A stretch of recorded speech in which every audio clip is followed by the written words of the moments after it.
Prostate के मसाइल के लिए मौसर अद्वियात।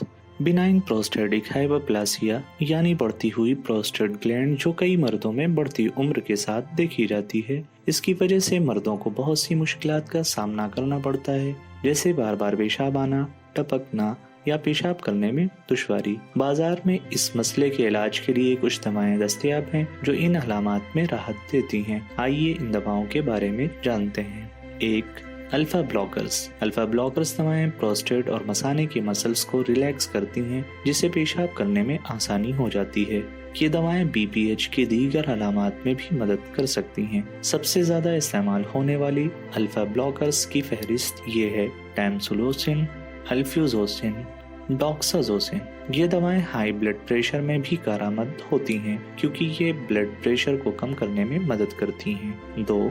5 अल्फा रिडक्टेज इनहिबिटर्स। ये दवाएं प्रोस्टेट को बढ़ाने वाले हार्मोन्स को कम करती हैं, जिससे प्रोस्टेट का साइज महदूद हो जाता है।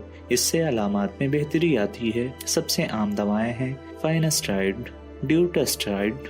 इन दवाओं का असर दिखने में कुछ वक्त लग सकता है, कभी कभी कई महीने भी लग सकते हैं। 3. कॉम्बिनेशन दवाएं। कभी कभार डॉक्टर अल्फा ब्लॉकर्स और 5 अल्फा रिडक्टेज इनहिबिटर दोनों का कॉम्बिनेशन देते हैं, क्योंकि ये कॉम्बिनेशन अलामात में ज्यादा राहत दे सकता है। ये उन मर्दों के लिए बेहतर है जिनकी अलामात बहुत शदीद हैं और जिनका प्रोस्टेट काफी बढ़ चुका है। हमेशा अपनी दवाओं के बारे में अपने डॉक्टर से मशवरा करें ताकि आपको सही इलाज मिल सके। अगर आपको पेशाब करने में मुसलसल परेशानी हो रही है या रात में बार बार टॉयलेट जाना पड़ रहा है तो इसे नजरअंदाज ना करें। जल्द से जल्द अपने डॉक्टर से मशवरा करें।